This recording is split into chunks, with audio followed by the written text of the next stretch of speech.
말 한마디 한마디에 건강한 마음을 담아 전하는 라디오 구구절절입니다.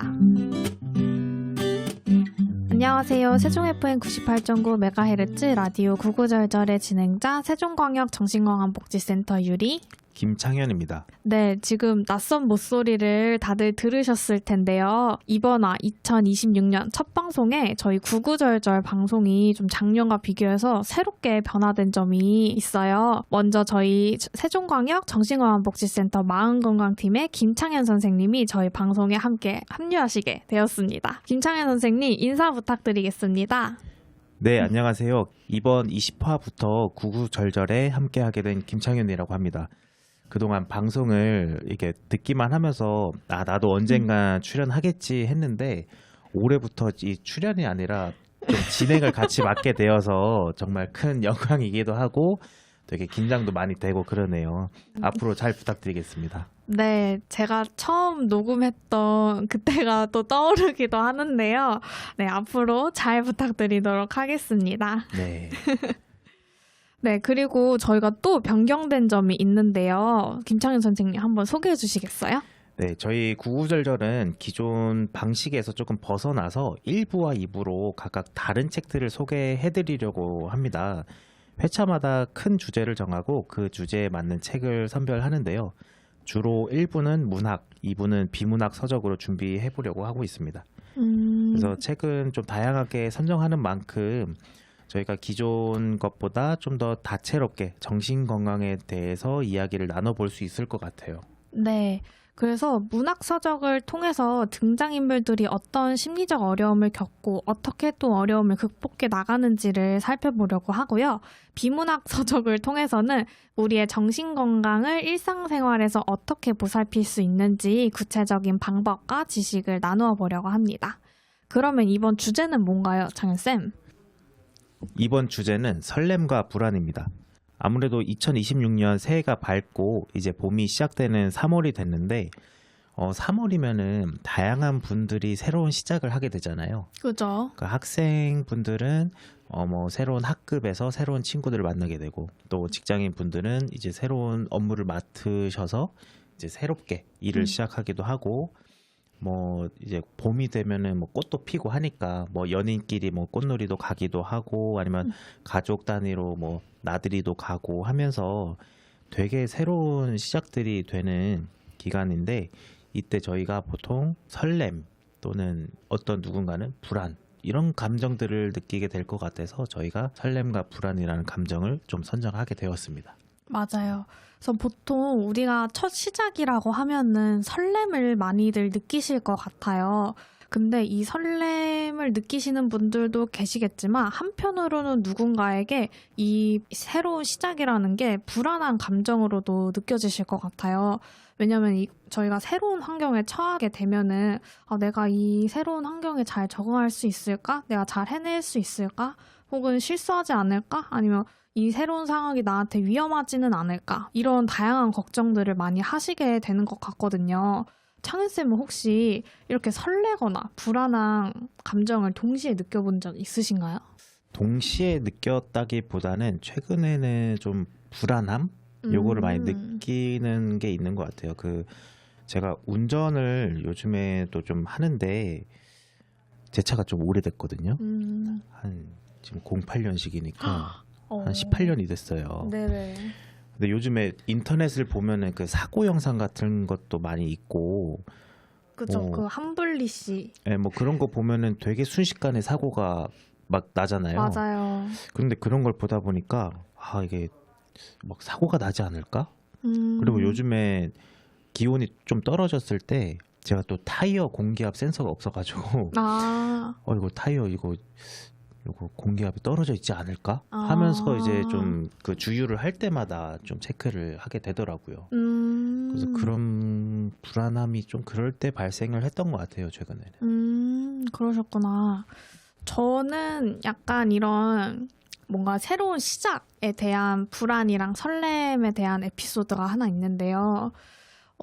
저는 예전에도 한번 제가 지난 방송에서도 말을 했었던 것 같은데 제가 혼자 해외여행을 간 적이 있어요. 네. 근데 이제 해외여행을 간다라고 했을 때는 일단 처음에 되게 설레는 감정이 들잖아요. 그죠, 그죠. 가서 내가 어떤 경험을 할까? 아니면 내가 어쨌든 찾아봤던 그런 것들 실제로 보게 되면 얼마나 또 멋있을까? 그런 여행에 대한 환상이 있는데 또 제가 혼자 해외여행을 간 거다 보니까는 이 혼자에 대한 불안감, 내가 혼자 여행 가가지고 타지에서 갑자기 사고를 당하면 어떡하지? 뭐 소매치기를 당하면 어떡하지? 뭐 사기를 당하면 어떡하지? 약간 이런 걱정들이 또 생기게 되잖아요. 어느 여행지를 가서 그래요? 저는 사실 호주랑 뉴질랜드를 가서 사실 오. 치안에 있어서는 다른 국가보다 되게 좋기는 했거든요. 네. 그래도 제가 그 여행을 22살 때 갔으니까 되게 어렸을 때 가긴 했잖아요. 네. 그러니까는 제가 여행을 뭐 국내에서도 혼자 다녀본 적이 없었는데 네. 그냥 혼자 여행을 해외로 처음 가게 됐으니까는 그때는 되게 조금 가기 전에는 제가 불안감이 없었는데 네. 딱 도착하니까는 "헉, 나 진짜 혼자다. 그리고 다들 주변이 지금 외국인이다. 네, 지금 네. 한국어 할 수 있는 사람 한 명도 없다." 이 생각에 약간 덜컥 겁이 나고 엄청 불안했었던 것 같아요. 되게 근데 용감하게 가셨네요. 제가 이게 생각보다 좀 제가 이 불안에 대한 민감도가 좀 낮은 편이거든요. 그래서 일단 시도를 했다가 시도를 하게 되면은 이게 좀 어렵고 이게 좀 뭔가 무섭다라는 상황을 딱 직감하게 되잖아요. 그 상황에 맞닥뜨리면은 네. 그때서야 나 지금 뭔가 잘못됐다. 이렇게 인지하는 타입이거든요. 네. 근데 막상 가가지고 어쨌든 그 도시가 되게 그 나라가 그래도 좀 외국인들한테 친절한 편이고 네. 그 제가 영어를 아예 못하지는 또 않았으니까는 핸드폰도 있기도 하고 해서 여행을 되게 즐겁게 잘 다녀오기는 했어요. 네. 안전하게. 근데 어쨌든 처음에는 그런 설렘과 불안이 되게 공존했던 그런 경험이 있었던 것 같네요. 그러시군요. 근데 되게 대단하셨네요. 저는 아직 해외를 한 번도 혼자 간 적이 없거든요.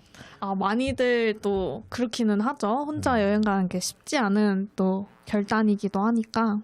근데 그렇게 한번 제가 그런 도전을 해보니까는 그 이후에 또 이런 새로운 시도를 할 때 두려움이 확실히 줄어들긴 하더라고요.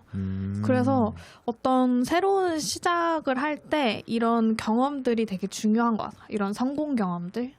그 불안함을 한번 이렇게 맞닥뜨리고 그런 걸 극복해 나가는 네네. 그런 경험들. 맞아요. 맞아요. 저도 돌이켜보면 그런 게 제가 좀 더 용기를 낼 수 있는 그런 계기가 됐다 해야 되나, 자산이 됐다고 해야 되나. 좀 그렇게 좀 이렇게 받아들여지는 것 같네요. 그러면은 오늘 저희가 설렘과 불안을 주제로 도서를 선정을 했었는데 네. 먼저 문학 서적을 소개 한번 해주실 수 있으실까요? 네. 그래서 오늘 1부 문학편에서 소개해드릴 책은 단편 소설집인 3월 2일 시작의 날이라는 책을 가져왔습니다. 이 단편 소설집은 3월 2일이라는 주제로 풀어 쓴 5편의 단편 소설을 엮은 책인데요. 그 중에 오늘 중점적으로 다뤄볼 소설은 여러분은 분명 실패할 겁니다. 라는 소설에 대해서 이야기를 해볼 예정입니다. 제목이 여러분은 분명 실패할 겁니다. 라는 거죠. 네, 맞아요. 네, 제목부터 좀 강하네요. 그죠. 그래서 이게 시작을 앞두고 있는 사람한테 이런 이야기를 해도 되나? 이런 걸 이렇게 시작부터 저주를 퍼붓나? 약간 이런 생각이 드실 것 같아요. 그럼 책 내용은 어떤 내용인가요? 네, 그래서 이 책은 갓 20살이 된 주인공과 주인공 단짝 친구가 3월 2일 대학교 1학년 첫 학기를 맞이하는 이야기를 담고 있어요. 근데 이제 주인공은 대학 입시에 실패를 하고 재수를 준비하고 있는 상황이고 단짝 친구 스라는 대학에 입학을 한 상황이었어요. 그러면 주인공은 대학을 떨어지고 주인공 친구는 대학을 붙고 한 네. 상황인 거죠. 맞아요. 그래서 저도 이런 상황이라면은 저는 되게 이제 주인공의 입장에서 생각했을 때 되게 좀 위축될 것 같다라는 생각이 들더라고요. 근데 오히려 주인공의 친구인 스라는 혼자 대학에 가는 거를 두려워해서 주인공에게 개강날에 학교에 같이 가달라고 부탁을 해서 주인공과 스라가 함께 강의를 듣게 되는데요. 그곳에서 유명 교수 강변철 교수의 강의를 들으면서 이야기가 시작되게 됩니다. 그러면 그 이 소설에서 그 주인공과 주인공 친구인 스라가 어떤 불안을 이렇게 뭐 이렇게 보여지나요? 어떤 불안한 증상들? 네, 먼저 주인공 친구인 스라에 대해서 이야기를 나누어 보려고 하는데요. 아까 앞서 말씀드렸던 것처럼 스라는 혼자 대학에 가는 거를 되게 두려워했어요. 네. 워낙 이제 단짝 친구인 주인공이랑만 고등학교 시절을 같이 보내다 보니까는 뭔가 친구랑 떨어져서 혼자 대학에 가야 된다는 것에 대한 불안감을 느끼는 인물처럼 보여졌거든요. 네. 그래서 보통 저희가 새 학기가 이제 대학교 이제 입학하게 되면은 대학 입학하기 전에 신입생 OT도 하고 그다음에 단톡방 동기들끼리 단톡방도 새로 만들고 하잖아요. 그죠. 근데 스라는 이런 단체 활동을 굉장히 꺼리는 성격인 것 같아서 OT도 가지 않고 단톡에도 들어가지 않아가지고 이 3월 2일 개강날에 혼자 그 수업을 들으러 간다는 것에 대한 불안감을 엄청 극도로 심하게 느끼고 있었던 것 같아요. 그래서 이제 주인공한테 나 너무 무서우니까는 강의실 같이 가자, 학교 좀 같이 가자 이렇게 부탁을 해가지고 이제 주인공과 함께 강의를 들으러 가게 되면서 이야기가 시작되는 것이었죠. 그러면은 주인공은 대학을 떨어졌는데 친구인 스라의 부탁을 받고 그냥 간 거네요, 강의를. 그죠. 도강. 네.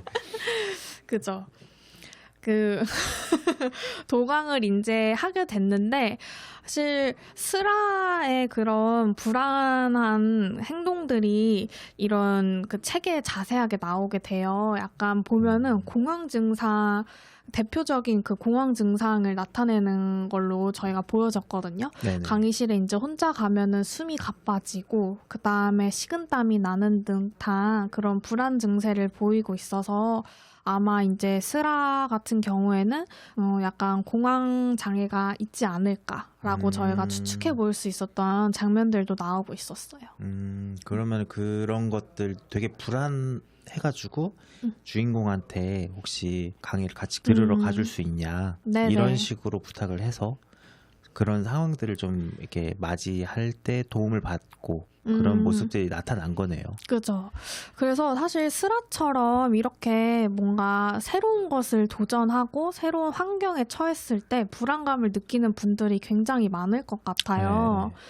제가 아까 말씀드렸던 것처럼 처음에 제가 아무도 모르는 그런 여행지에 딱 도착했을 때 느꼈던 불안감과 또 스라가 첫 대학교 강의에 이제 들어갔을 때 그런 불안감이 또 비슷한 유형이지 않을까 싶기도 한데 창현쌤도 이런 뭔가 첫 시작하는 것에 대한 두려움, 불안감 이런 걸 느껴보셨던 경험 있으신가요? 저는 생각을 해보면은 저는 좀 무던한 것 같아요.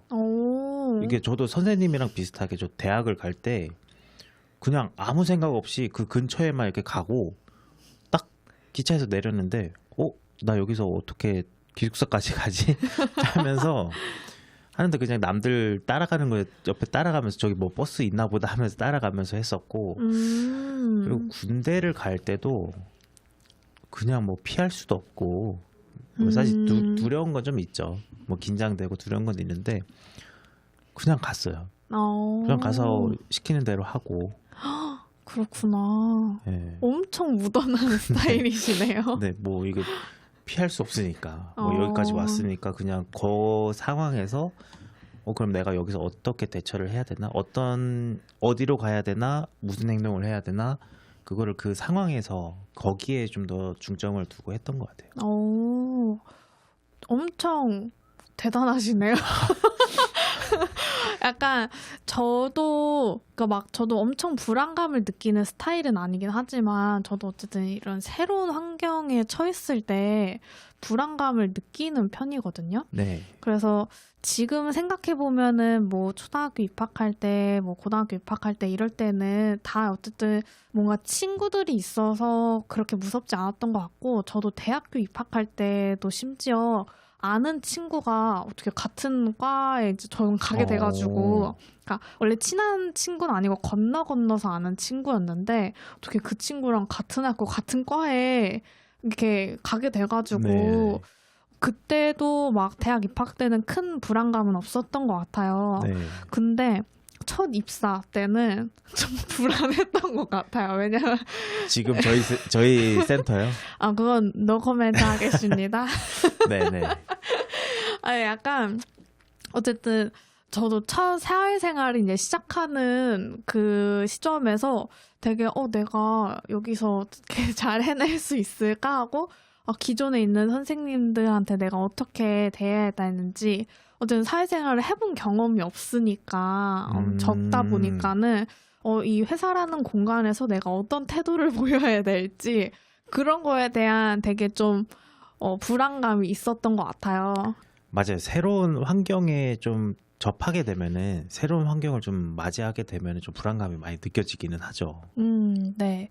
그래서 이렇게 주인공처럼이나 아니면 이렇게 저처럼 이렇게 새로운 상황에서 이런 불안감을 느끼는 거는 되게 당연한 감정이고 뭐 모두나 다 이렇게 느낄 수 있는 거라고 이제 생각이 들어요.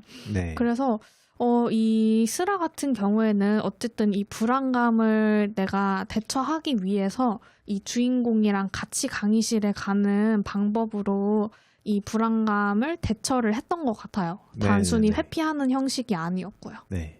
네, 그래서 어쨌든 주인공은 남들보다 약간 불안도가 높다고는 보일 수는 있지만 또 자신만의 방법으로 불안을 잘 대처하고 있다라고 이제 보여줬던 것 같네요. 그러면 지금까지는 그 주인공의 친구인 스라 얘기를 했는데, 그럼 주인공은 어떤 식으로 좀 반응을 했나요? 네, 주인공은 사실 처음에 주인공이랑 스라랑 같은 대학교 같은 과에 지원을 했는데 친구만 붙고 친구인 스라만 붙고 주인공은 떨어져서 재수를 준비하고 있는 상황으로 이제 시작이 됐어요. 네네. 근데 저는 주인공 같은 상황이면은 되게 불안해 했을 것 같아요. 오히려 스라보다. 저도 그랬을 것 같아요. 그죠? 나만 뒤처진 것 같고. 저도 약간 그렇게 느껴졌을 것 같은데, 오히려 책 속에서 주인공 같은 경우에는 좀 더 덤덤한 태도였던 것 같고, 오히려 약간 좀 현실에 대한 냉수적인 태도도 보였던 것 같아요. 냉소적인 태도요? 네. 그래서 저희 스라와 이제 주인공이 첫 강의를 이제 듣게 되는데 첫 강의에서 교수가 이제 사회 첫 발을 내디딘 새내기들에게 청춘에 대해서 이야기를 하는데 주인공은 이 강의가 너무 따분하다라고 말하면서 냉소적인 태도를 보이더라고요. 그럼 아무래도 주인공이 지금 자신의 모습이 좀 청춘과는 다르다라고 생각을 해서 그렇게 냉소적으로 생각을 하는 건가요? 네, 그랬던 것 같아요. 그래서 책 51페이지를 보면은 주인공이 생각하는 청춘에 대해서 이제 묘사한 부분이 나오게 되는데요. 주인공은 이렇게 말을 했습니다. 청춘이라니 신기루 같은 건가? 나는 바닷가에서 맨발로 뛰어놀고 친구들과 밤새 수다를 떨고 연극 대본을 쓰느라 한숨도 못 자는 청춘의 모습을 상상할 수 없었다. 라고 이렇게 이제 표현을 했어요. 그 방금 말씀해주신 모습이 현재 재수학원을 다니고 있는 주인공의 모습이랑은 좀 대비되는 모습이기는 하네요. 그죠.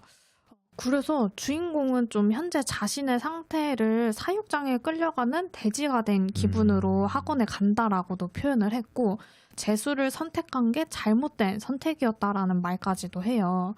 그래서 아무래도 이런 그러니까 묘사들을 봤었을 때 주인공은 굉장히 좀 자기가 처한 현실에 대해서 약간의 좀 낙담한 그런 모습도 보여지는 것 같고 오히려 저는 약간 이런 현실에 대한 회피 반응이라고도 좀 해석을 하게 되더라고요. 네, 근데 이런 주인공에게 되게 뒤통수를 좀 이렇게 때리는 듯한 그런 사건이 하나 발생하게 되는데요. 어떤 사건인가요? 아, 네. 첫 번째 이제 강의를 듣고 이 청춘에 대해서 얘기하는 그 교수의 첫 강의를 들은 이후에 두 번째 강의를 또 주인공과 슬아가 듣게 돼요. 네. 근데 이 강의에서 아까 제가 처음에 말씀드렸던 유명 교수 강병철 교수가 등장하게 됩니다. 네. 그래서 그 주인공도 이 교수가 워낙 유명하기 때문에 어떤 강의를 하게 될지 되게 궁금해하면서 그 강의에 들어가게 되거든요. 근데 이 교수가 들어오자마자 여러분들 뭐 이제 성공하셨다고 생각을 하나요? 뭐 이렇게 얘기를 하면서 근데 여러분들은 분명 실패할 겁니다. 라는 이야기들을 새내기 학생들한테 대뜸대고 하게 되더라고요. 입학 첫날이죠. 그죠? 되게 세게 말씀하시네요. 그죠. 그래서 아니 저도 이 교수가 이제 이런 실패에 대한 이야기를 했으면은 실패하더라도 다 경험이 될 겁니다. 실패를 두려워하지 마세요. 이런 식으로 뭔가 청춘들에게 용기와 희망이 되는 이야기를 하는 교수라고 생각을 했는데 그냥 여러분들은 실패할 겁니다. 라는 말만 하고 강의실을 떠나게 됩니다. 그럼 저라면은 바로 수강철회를 했을 것 같아요. 저도 저분 뭐 잘못 들어오신 분 아닌가? 약간 네. 이러면서 지금 그 내가 강의 이거 등록금을 내는 그쵸. 등록금이 얼만데. 그죠? 약간 그런 거에 대한 회의가 올 정도로 저도 되게 띵했을 것 같은데 주인공 입장에서는 이 말을 듣고 나서 현재 주인공이 처한 상황에 대해서 약간 정콕을 찌르는 듯한 기분이 들었던 것 같아요. 네. 그래서 강의가 끝나고 나서 이 교수한테 이제 가가지고 어떤 이유로 이런 말을 한 거냐. 나는 이미 실패를 맛보았다. 막 이러면서 교수에게 되게 너가 이 말을 하게 된 이유가 뭐냐라는 듯한 그런 체근하는 장면이 나오게 돼요. 그러면은 주인공이 그 말을 듣고 아니 왜 네. 그런 말씀을 하시냐. 뭐 이유를 설명 안 했으니까. 그러고 그 교수님은 강의실을 나가셨으니까. 네네. 그 쫓아가가지고 왜 그런 말씀을 하셨는지 네. 물어보는 거죠. 네네, 맞아요. 그래가지고 그렇게 한 2번 정도 이 교수와 이제 만남을 한 다음에 이 교수가 이제 왜 이런 얘기를 하게 됐는지에 대한 이유가 이제 나오게 되는데요. 알고 보니 이제 이 강병철 교수가 이런 말을 하게 된 이유는 직업적인 커리어로는 성공의 정점을 찍었지만 이 자신의 직업에 이제 몰두하느라 가족을 잘 살피지 못하고 아들을 최근에 사고로 떠나보내게 되면서 이런 개인적인 삶에서는 나는 실패했다. 나는 남은 게 없다. 라고 이제 느껴가지고 강의에서 그런 말을 하게 됐다라는 게 이제 밝혀지게 되더라고요. 그러면 직업적으로는 이렇게 성공하고 뭐 교수라는 직업을 가지고 있고 그리고 뭐 학문적으로도 뭔가 뭐 달성하시는 게 있는데 막상 가족이나 이런 사적인 측면에서는 좀 이렇게 실패했다고 느끼시는 거네요. 그럼 교수님은 그 업무적으로는 직업적으로는 성공을 했으나 이렇게 사적인 측면에서는 실패했다고 느껴서 강의할 때 뭔가 되게 교수님도 그 주인공이랑 비슷하게 냉소적으로 여러분들 다 실패할 거다 이렇게 얘기를 하게 되니까 이제 주인공은 그걸 몰랐으니까 그렇게 좀 가게 된 거네요. 그죠. 그래서 어쨌든 주인공이 이 강의를 듣기 전에도 자신이 이제 재수하는 거에 대해서 나는 좀 실패한 것 같다라고 이제 생각을 하고 있던 와중에 여러분들은 실패할 겁니다. 라는 이야기를 들으니까 약간 좀 뭔가 왜 내가 이런 말을 들어야 되지? 라는 내가 진짜 실패한 건가? 막 이런 좀 의문이 들었을 것 같고 확답을 좀 듣고 싶었을 것 같아요. 안 그래도 약간 본인이 처한 상황에 약간의 열등감, 어떤 피해의식이 조금 있었을 것 같은데 또 거기다 대고 여러분들은 실패할 겁니다. 라는 이야기를 들으니 이 교수한테 약간 체근할 수밖에 없었던 것 같기는 해요. 그리고 제가 정말 실패한 건가에 대해서 의문이 생기면서 되게 불안했을 것 같아요. 그죠. 어떻게 보면은 이 주인공은 뭔가 불안한 부분이 직접적으로 나오지는 않았거든요. 네. 그냥 약간 본인이 처한 현실에 대해서 나는 그냥 이래, 나는 실패했어 라고 이렇게 그러니까 결정을 내려버렸거든요. 자기가 처한 현실에 대해서. 근데 진짜로 주변에서 당신은 실패할 겁니다 라는 얘기를 들었으니 나 그럼 진짜 실패한 건가? 라면서 좀 불안했을 것 같긴 해요. 그걸 딱 현실을 막다스리면서. 그럼 소설 초반에는 주인공이 되게 냉소적인 태도만 보였었잖아요. 맞아요. 그러면 그 현실을 좀 자각을 한다고 해야 될까? 그런 타인이 당신은 실패할 거다. 뭐 이런 얘기를 듣게 되면서 좀 불안이 자극된 것 같네요. 그죠. 그래서 결국에는 주인공도 주인공 나름의 또 불안이 있었던 것 같아요. 그래서 어쨌든 이 소설의 마무리는 주인공이 이제 강병철 교수와의 만남을 이후로 다시 그냥 현실로 돌아와서 재수학원에 다시 가고 또 이제 스라는 어쨌든 주인공과 계속 함께 강의실을 갈 순 없으니까 또 스라 혼자 대학 강의실에 노력하는 모습으로 이렇게 이제 소설이 마무리가 되게 됩니다.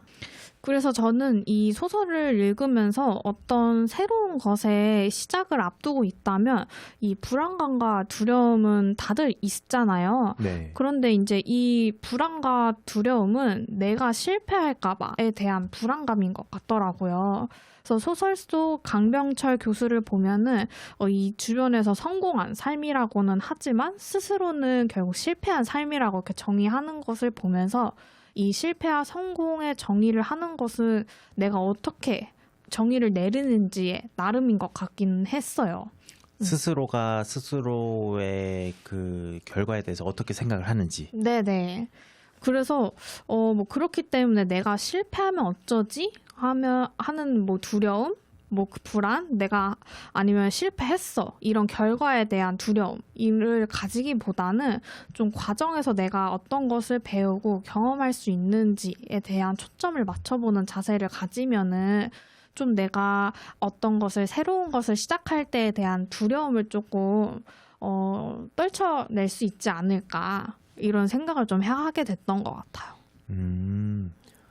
그러면은 결과가 어떻게 나타날 것인지에 집중을 하게 되면은 조금은 불안해질 수도 있고 하는데 저는 여기 나오는 주인공이나 그 등장인물들을 생각을 했을 때 되게 결과만을 이렇게 얘기를 했던 것 같아요. 근데 그 결과가 아니라 과정을 좀 중점을 둬서 내가 지금 하고 있는 것들에 대해서 생각을 하게 되면은 좀 불안감에서 조금은 자유로워질 수 있지 않을까 그런 생각도 좀 드네요. 네. 그래서 되게 짧은 단편 소설이기는 했지만 저희가 좀 그 안에서 그 등장인물들의 불안에 대해서도 좀 분석을 해보고 또 이 불안을 어떻게 우리가 이제 잘 대처할 수 있는지에 대해서 이 성공과 실패라는 이 기준에 따라서 또 이렇게 해석을 해볼 수 있었던 것 같아요. 그래서 오늘 이렇게 문학편에서는 3월 2일 시작의 날이라는 책을 다뤄보게 되었는데요. 어떤 시작을 앞두고 있거나 이미 새로운 도전을 시작하는 분들이 좀 큰 용기가 되셨으면 좋겠네요. 네, 1부는 이렇게 마무리를 하고 1부 마무리 순서로 노래 한 곡 듣고 2부에서 다시 뵙도록 하겠습니다. 오늘 노래는 찰리빈 웍스의 우리 사랑은 이라는 곡인데요. 이 곡을 듣고 2부에서 만나 뵙도록 하겠습니다. 만약 우리 사는 동안 아픔이 없다면 단지 짧은 삶이 그리 의미가 있을까. 나는 바람도 버티기 힘들곤 하지. 그래도 괜찮아질 거야.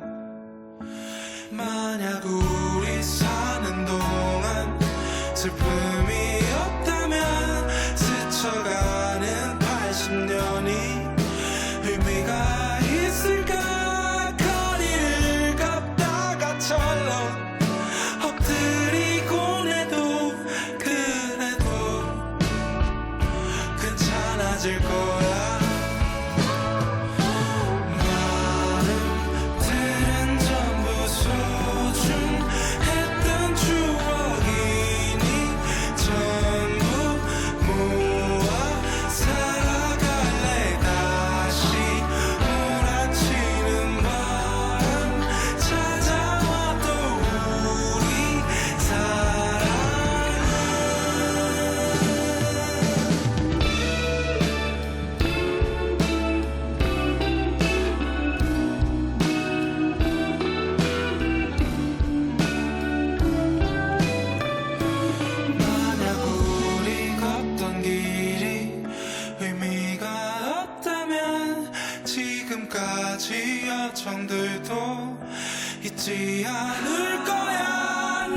나는 지금껏 밟아둔 징계하지만 그래도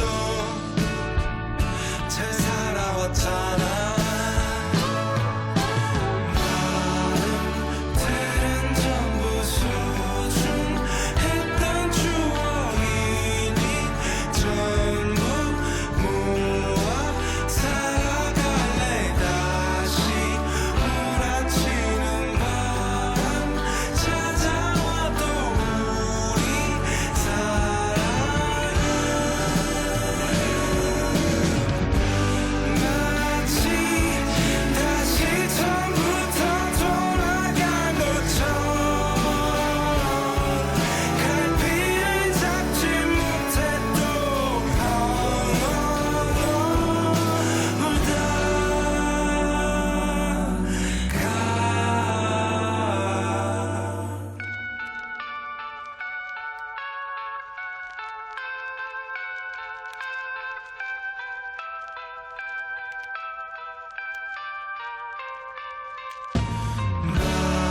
마음들은 전부 소중했던 추억이니 전부 모아 살아갈래. 다시 몰아치는 바람 찾아와도 우리 사랑은.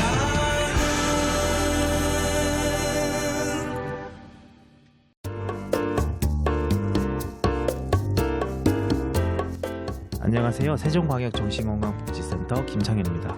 네, 안녕하세요. 유리입니다. 저희가 지금 설렘과 불안이라는 주제로 해서 불안에 대해서 좀 얘기를 하고 있었는데요. 혹시 선생님께서는 불안이 왜 발생한다고 생각을 해보신 적이 있으신가요?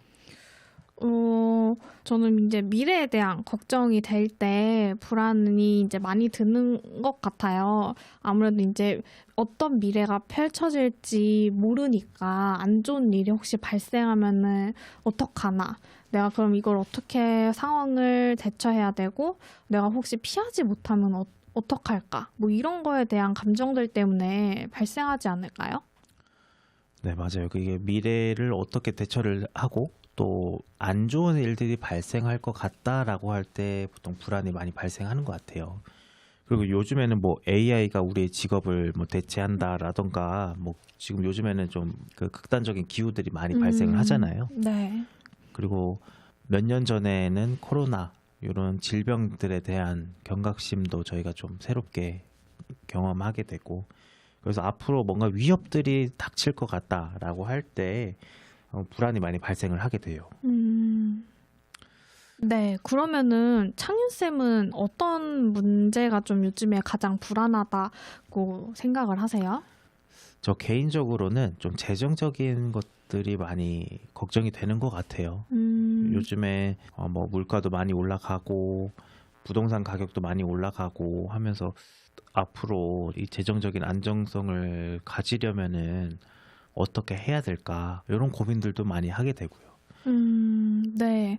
저도 마찬가지로 좀 많은 이 직장인들이 좀 고민하는 부분일 것 같아요. 앞으로 내가 어떻게 이 재산을 꾸리고 어떻게 내가 앞으로 이 삶을 잘 꾸려 나가야 되는지 뭐 노후 준비 어떻게 해야 되는지 중요하죠. 노후 준비. 네, 이런 고민들을 많이 할 것 같고 저도 마찬가지로 약간 뭐 내가 앞으로 미래를 어떻게 이 경제적인 거를 포함해서 내 직업적인 거, 내 개인적인 삶 이런 걸 어떻게 잘 꾸려 나가야 될지에 대한 불안감이 확실히 많은 것 같아요. 그럼 그런 불안감이 들 때 좀 뭐 대처 방법이나 그 불안감을 다루기 위한 좀 효과적인 방법들이 있으신가요? 일단 즉각적으로 불안을 해소할 수 있는 방법은 신경을 끄는 거기는 하죠. 내가 지금 불안하게 생각하는 거를 에이 그냥 됐어 이렇게 그냥 뭐 지금 일어나지 않은 일이니까는 이렇게 그냥 뭐 신경을 끌려고 한다든지 아니면은 정말 내가 장기적인 미래에 대한 불안이 또 있잖아요. 그죠. 뭐 예를 들어서 나 당장 앞으로 뭐 어떻게 재산을 꾸려야지 뭐 이런 거에 대해서는 뭐 계획 플랜을 짠다든지, 그러니까 어떤 몸소 내가 실천을 해서 이 불안을 해소할 수 있는 계획을 짠다든지, 뭐 그런 방법들이 있지 않을까요? 대안들을 좀 마련하고 네네. 대책을 마련하고 방법들을 찾고 미리미리 준비하는 식으로. 미리미리요? 네. 아, 그죠. 어쨌든 불안은 내가 아직 실천하지 않고 아직 행동하지 않았기 때문에 불안감을 느끼는 거잖아요. 그러니까는 어쨌든 이 불안을 해소하려면은 아예 그냥 신경을 끄기보다는 신경을 끄면 언젠간 다시 그 불안이 다시 불쑥 올라오잖아요. 그죠. 아직 해결되지 않은 문제이기 때문에. 그래서 그 불안을 해소하기 위한 실천을 하는 거죠. 앞으로 제가 말씀드리려고 했던 내용들을 잘 이렇게 정리를 해주신 것 같아요. 아, 그래요? 네, 네. 제가 오늘 소개해드릴 책은 나는 왜 걱정이 많을까라는 책인데요. 이 책은 이제 데이비드 카보넬 박사님이 쓰신 책인데 원서로는 더 워리 트릭이라는 책이에요. 네. 그래서 이 책에서는 뭐 불안을 회피를 하거나 뭐 신경을 끄거나 하면은 이게 불안이 해소가 되지 않는다라고 이렇게 설명을 해주시는 책인데 선생님께서 미리 잘 정리를 해주셔가지고 제가 네네. 네. 저도 되게 좀 제가 명언을 좀 말한 것 같은 느낌이네요. 역시 훌륭하십니다.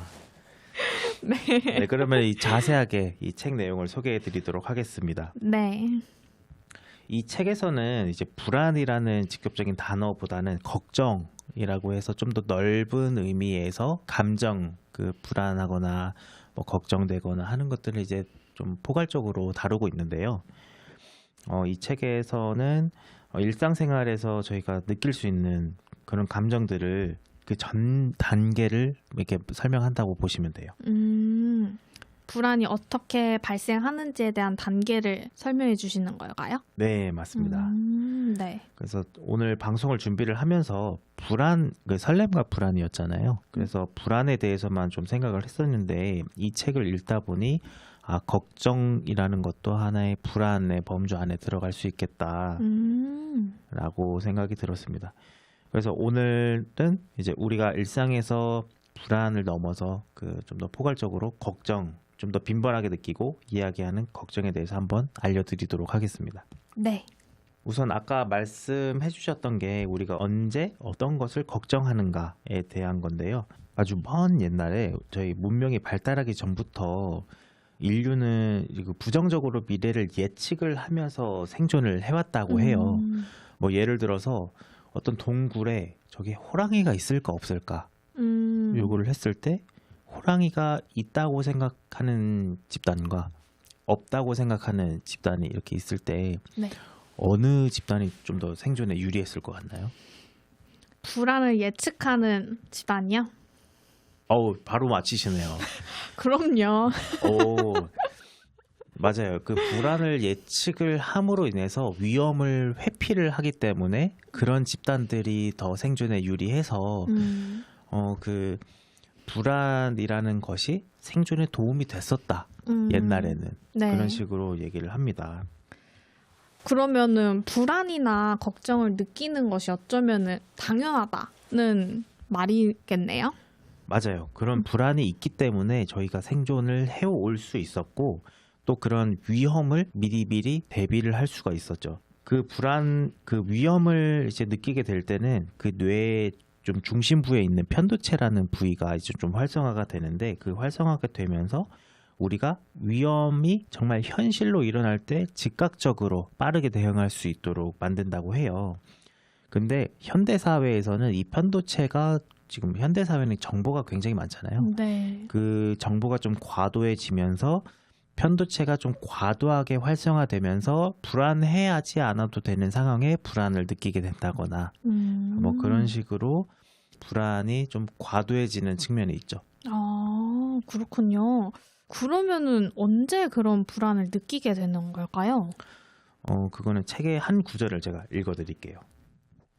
사람들은 알지 못하는 것에 대한 두려움에 대해 자주 이야기한다. 그것이 마치 특별한 두려움이라도 되는 것처럼. 우리는 미래를 조금도 알지 못한다. 사실 몰라서 두려운 게 아니다. 미래에 무슨 일이 일어날지 안다고 생각할 때 그것도 나쁜 일이 일어날 것으로 생각할 때 두려움을 느끼는 것이다. 여기서 알 수 있듯이 우리가 미래를 보통 모르기 때문에 불안하다고 생각을 하기 쉽잖아요. 그죠? 근데 오히려 미래를 모를 때보다 미래를 아는데 그 미래가 부정적인 거야. 그럴 때 두려움이, 불안이 발생한다고 이 박사님은 말씀을 하고 계세요. 아, 그러면은 이 내가 생각하는 불안이 현실로 이루어질 거야 라고 생각을 하기 때문에 그 두려움을 느낀다는 말씀이신 거죠? 네, 맞아요.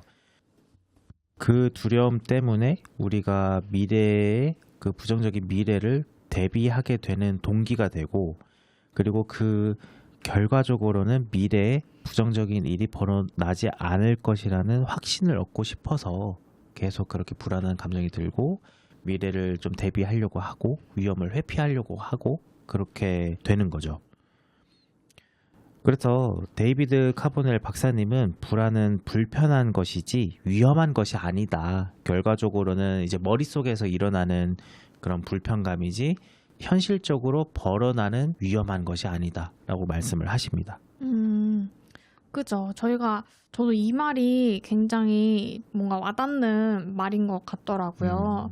그래서 결국에는 저희가 미래에 이런 상황이 벌어지지 않았으면 좋겠다라고 생각을 해서 불안에 대비하는 거잖아요. 네네. 그래서 사실 이게 어쨌든 내가 위험 상황을 대처하기 위한 우리의 본능적인 거지. 사실 이거는 약간 위험한 것은 아니다. 네, 내가 네. 이런 생각을 하는 게 위험한 생각은 아니다.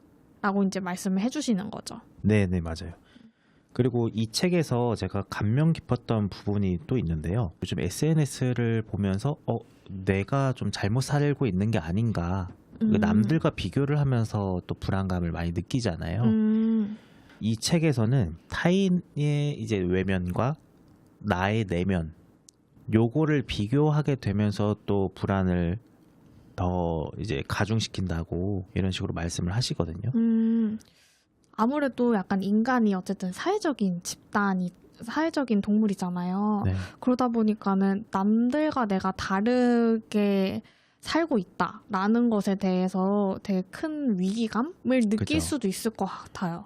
실질적으로 타인이 이제 보이는 외면은 되게 정제되고 그 안에서도 불안을 느끼고 있을 거예요. 타인. 아, 그죠. 근데 그거는 저희가 알 수 없는데 나의 내면은 이제 계속 내가 볼 수 있고 계속 나의 마음속에서 어떤 생각이 드는지 어떤 감정들이 드는지는 계속 느껴지기 때문에 그 타인의 나타나는 외면만으로 내면을 이렇게 비교하게 된다는 거죠. 아, 근데 어쨌든 보여지는 거는 그 사람이 불안해 보이지 네, 맞아요. 저 사람은 워낙 자신감이 넘치고 네. 하니까는 저 사람은 불안감을 안 느낄 거야. 나같이 그 찌질한 면이 없을 거야. 막 네, 이렇게 네, 이제 네. 생각을 하는데 사실 그 사람도 그 사람 나름의 다 불안이 있다. 맞아요. 그래서 그런 거를 굳이 비교하지 말아라. 네. 그런 내용들도 있었고요. 네네. 그리고 이것도 감명 깊었던 부분인데 네네. 그 불안을 좀 가중시키는 잘못된 신념의 예시를 몇 개 말씀을 하셨어요. 네. 첫 번째로 최악을 예상하는 것이 좋다. 그리고 걱정하면 미래가 달라진다. 내가 걱정하지 않은 나쁜 일이 일어나면 죄책감을 느낄 것이다. 걱정은 배려하는 것이다. 생각은 항상 중요하다. 나는 내 생각에 책임이 있다. 이 하나하나들이 사실 설명을 하면 굉장히 좀 할 내용이 많은데 네. 이 중에 몇 가지만 추려서 말씀을 드릴게요. 네. 첫 번째로 최악을 예상하는 것이 좋다. 이게 어떻게 보면은 미래에 벌어질 수 있는 부정적인 상황들을 대비를 하는 것 같아서 되게 좋은 생각일 수 있잖아요. 근데 실제로 최악을 생각을 하는 거는 굉장히 희박한 가능성조차도 현실로 벌어질 수 있다고 생각을 하기 때문에 최악을 예상을 하는 것은 과도한 불안을 발생시킬 수 있는 그런 하나의 신념인 거죠. 그렇군요. 보통 저희가 일을 할 때 너네가 이런 변수까지 다 생각해야 된다. 약간 이렇게 맞아요. 좀 많이 저희가 맞아요. 배우기도 하잖아요. 네. 저희도 뭐 이제 행사를 준비할 때 이런 변수들을 다 고려해서 이런 플랜을 다 짜야 된다. 맞아요. 이렇게 배우기도 하는데 네. 사실 이게 좋지 않은 방법일 수 있다라고 그렇습니다. 아, 그렇군요. 네. 그래서 저희가 일상생활에서 이제 개인의 삶에 있어서 내가 뭐 여행을 갔을 때 네. 소매치기를 당할 거야. 아니면 뭐 강도를 만날 거야. 하면서 그런 거를 대비를 하는 건 좋기는 한데 굉장히 희박한 거. 예를 들어서 그 어디를 갔는데 자연재해가 벌어질 거야. 라던가 네. 아니면은 그 비행기를 예시를 들면은 비행기가 사실 자동차 사고보다 가능성이 희박하거든요. 그죠. 근데 비행기를 탈 때 불안을 느끼는 사람이 이제 계시잖아요. 네. 이제 그런 것들을 예시로 좀 들을 수 있을 것 같아요. 근데 그 아까 말씀드렸던 잘못된 신념 중에 하나, 나는 내 생각에 책임이 있다. 이런 일들이 벌어지지 않을까라고 하는 거에 있어서 사람들은 비행기는 그 자동차보다 그 사고가 벌어질 확률이 더 낮다. 그래서 그런 생각하지 마라. 라고 얘기를 하는 사람들이 또 있잖아요. 그죠. 그러면 내가 지금 잘못 생각하고 있는 거구나. 라고 하면서 스스로를 좀 자책을 하게 돼요. 근데 이 카보넬 박사님께서는 생각은 내 의지대로 할 수 있는 게 아니다. 그냥 생각이 계속 발생을 하는 것이지 내가 그 생각을 컨트롤 할 수 없다라고 말씀을 하시거든요. 그 심리학에서도 이런 거에 대해서 얘기를 하는 것들이 있거든요. 들어보셨을 수도 있어요. 네네. 분홍색 코끼리를 생각하지 마.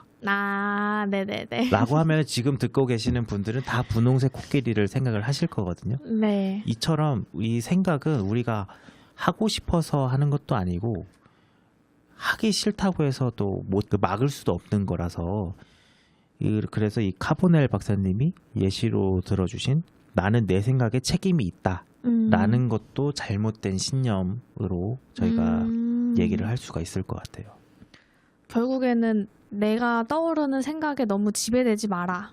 네. 뭐 이런 말일 수도 있겠네요. 네. 그래서 어떤 미래가 부정적으로 계속 생각이 들 때 내가 그러지 말아야지. 내가 이런 것 때문에 불안한 거야 하면서 스스로를 자책을 하는 게 아니라 오히려 그런 생각이 들 때 유연하게 그런 생각을 다루면은 이 불안이나 걱정을 잘 컨트롤 할 수 있다라고 이 책에서 그 방법들을 소개해주고 있습니다.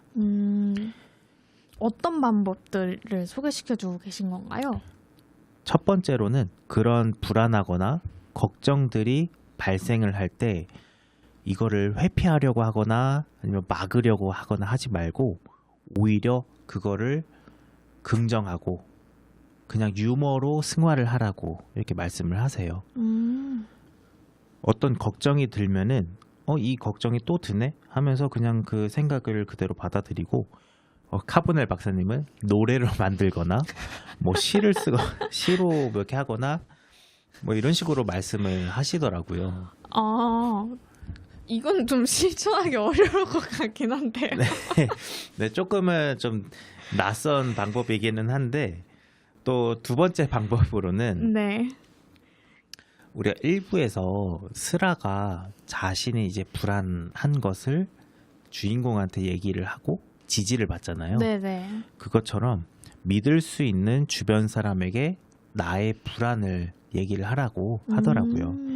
걱정은 우리 머릿속에서는 그 희박한 가능성도 현실로 벌어질 수 있는 일이라고 생각을 해서 그 무한한 가능성을 머릿속에서는 가지게 되는데 그런 최악의 상황들이 입 밖으로 꺼내는 순간 이 현실의 물리 법칙에 제한을 받아서 그 가능성은 정말 희박해지는 가능성만 가지기 때문에 걱정이 힘을 잃는다. 그래서 믿을 수 있는 주변 사람들한테 얘기를 해라 라는 식으로 말씀을 하십니다. 저는 오히려 입 밖으로 이제 말을 하면은 그 생각이 고착화될까봐 음. 더 안 좋은 줄 알았어요. 근데 오히려 얘기를 해야지 이게 오류가 있구나라는 걸 네, 인지하게 돼서 얘기를 하라라고 말을 하는 건가요? 이렇게 얘기를 하면서 선생님한테 제가 이런 걱정이 있어요 하는데 그게 너무 과도한 생각이면은 선생님께서 그런 생각은 요로 해서 그렇게까지 생각 안 해도 될 것 같다.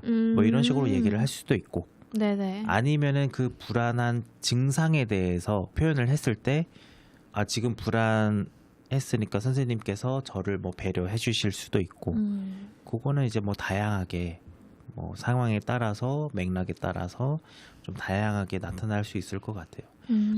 근데 아무튼 이 카보넬 박사님은 하고자 하시는 말씀은 주변의 그런 지지 체계가 굉장히 그 불안이나 걱정을 다루는데 도움이 된다라고 말씀을 하시는 거죠. 네, 그래서 결국에는 불안을 막 혼자 막 대처하려고 하기보다는 어쨌든 주변 사람들한테 이렇게 조언도 구하고 하면서 좀 이렇게 슬기롭게 대처해라라는 이야기처럼 들리네요. 네, 맞습니다. 네. 그래서 이 책을 전체적으로 요약을 하면은 이런 식으로 됩니다. 걱정은 우리가 미래를 안다고 생각할 때, 특히 부정적인 것이 일어날 것이라고 생각을 할 때 발생한다. 그리고 불안은 불편한 것이지 위험한 것이 아니다. 그리고 이 불안들은 없애려고 해도 없어지지 않을 것이고, 걱정이나 불안을 입 밖으로 꺼내는 순간 그 무한한 가능성이 없어지면서 오히려 더 잘 다룰 수 있게 된다.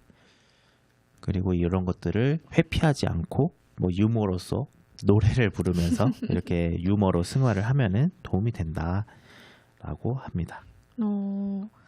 불안에 대해서 다시 한번 좀 재정리해보고 또 불안을 어떻게 대처할 수 있는지에 대해서도 잘 정리된 책인 것 같아서 저도 꼭 한번 읽어봐야겠네요. 네, 한번 읽어보시면 좋을 것 같습니다. 그래서 혹시나 걱정이 많거나 아니면 불안을 많이 느끼시는 분들은 읽어보셨으면 좋겠고, 그리고 데이비드 카보넬 박사님이 쓰신 한 문장을 제가 말씀드리면서 오늘 방송을 마치도록 하겠습니다. 네. 자기 자신에게 너그러워지자. 우리 자신에게 너무 비판적이라서 스스로 더 힘들게 싸운다. 여기까지 데이비드 카보넬 박사님의 나는 왜 걱정이 많을까? 라는 책을 소개해드렸습니다. 네, 지금까지 말 한마디 한마디 건강한 마음을 전하는 라디오 구구절절 진행자 유리 김창현이었습니다. 구구절절 이만 구이